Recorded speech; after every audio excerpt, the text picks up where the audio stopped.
It's a cool time chicken G production.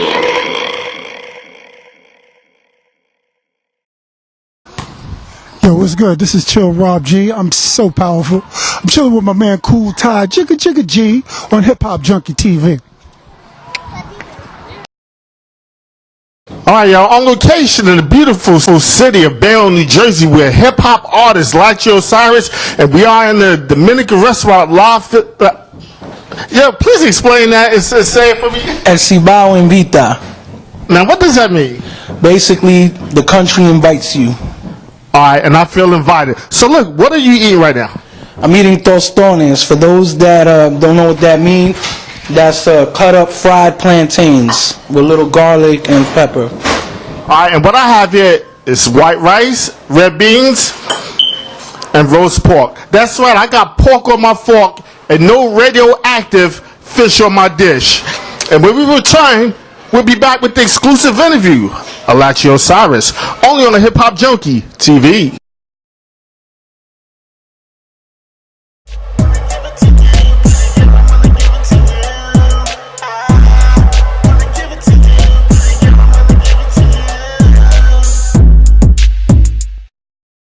All right, y'all, back on location at see. Look, and I'm for real. I can't get this right. This ain't even a game. What's it called? El Cibao invita. No doubt, with hip hop artist Lachy Osirus. Welcome to Hip Hop Junky TV. What up? What up? All right, for America / worldwide, who is Lachy Osirus? A husband, a teacher, a man. Somebody just trying to find purpose and maybe help other people find purpose. No doubt. I didn't even know you was a teacher. I don't remember seeing that on your bio, but what do you teach? Now, I teach overall, man. I'm about wisdom. I'm about knowledge. You know, I don't mean a teacher as in certificate. When Fat Joe came on the scene, he was the most popular Hispanic to do it.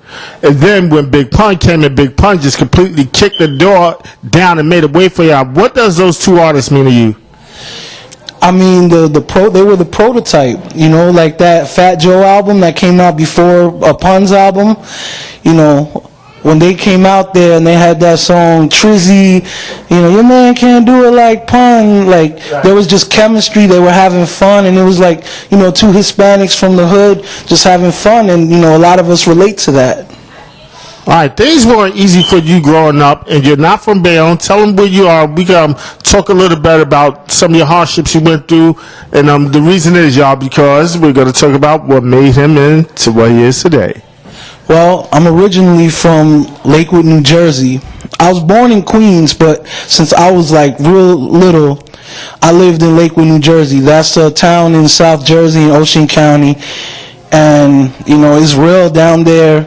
You ain't gonna see it on the news like that, but if you look at the Asbury Park Press, that's the newspaper down there. There's always something happening, and you know, I got introduced to death and the street life at a young age. I had a mother, rest in peace, you know, she's passed away in 2008, that she was fighting cancer and MS most of my life, and you know, that kind of forced me to grow up fast. Like, I had no choice. How did the struggles, her physical struggles, and you seen this, how did it affect you? I know you said you had to grow up fast, but we could go into a little, if you don't mind. Well, no, it affected me in a way because it's like I felt like it was unfair because she was such a nice lady and she was so wise and also like so God-loving. Like, one thing, no matter what, my mother instilled God in me.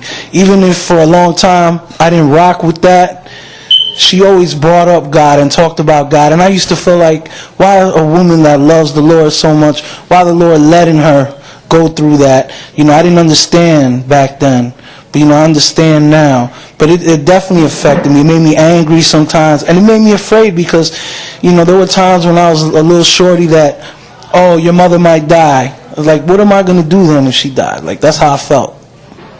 Did your anger cause you to act out growing up? Were you in trouble? Was alcohol or drugs a factor in any of this? Well, I wouldn't say that me acting out had a lot to do with my mom. Me acting out had to do with my environment. The earliest memory I have is being introduced to race. Until I was about like 6 years old, I had no concept of race. I didn't know what race or color was. So at 5, I had got into a fight with somebody, and like he let me know. He was like, "Oh, you stupid Puerto Rican." Like, first of all, I'm Dominican, but you know, he called me a stupid Puerto Rican. He stereotyped me, and I'm looking at him and I'm like, you know, I don't see a black kid and a white kid picking on me. I just see kids. So I didn't understand that. So that, you know, my environment, and then seeing older brothers of my friends going to jail, and friends of mine that their moms is on crack and they have to go to my house to eat. All of that made me angry. All of that made me act out. So as a kid, I did act out. Not to mention the school system in this country is horrible. It sucks, and you know what? I was bored.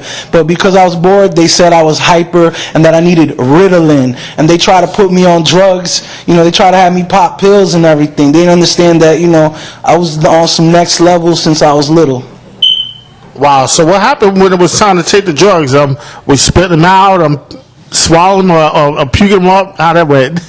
Nah, I mean, you know, I took my medicine because that was supposed to be the right thing to do, but it made me feel angry, and, you know, certain things would set me off, and then I was fighting. I went from a straight A student to a low student, you know, barely making it in elementary, and then just things in my neighborhood just kept getting worse, and my mom's health kept getting worse. So. Wow. So Lachy had a temper issue? Yeah, I guess you could call it temper issues. You know, it did not help the fact that I was fat ever since I was little. You know, I was a little man, I was big, and I was picked on. And you know, when you get picked on, it gets to a point where you get tired of it, and you just feel like you need to stand up for yourself. And I had a neighbor that told me, he was older than me, he was like, "Yo, next time they say that to you, take your left hand, make a fist, and punch him dead in his eye." And I listened to him. All right, no doubt. We got 2 minutes left in this segment, but all right, let's talk about diabetes real quick. You are diabetic. Which type are you? I'm type 1. Type 1. Are you taking pills and injections? You know, both, or one or the other? Which one? Nah, I'm only taking injections right now, and I'm trying to work to get on the pill. Wow, are you in the gym right now handling this? I'm trying a little something, man. You know, I'm juicing right now.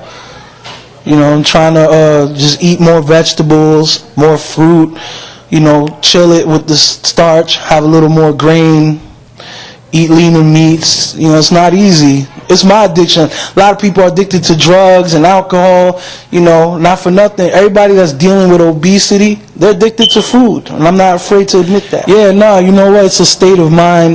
Getting to better health is just a state of mind. It's something that you have to just discipline yourself into getting into.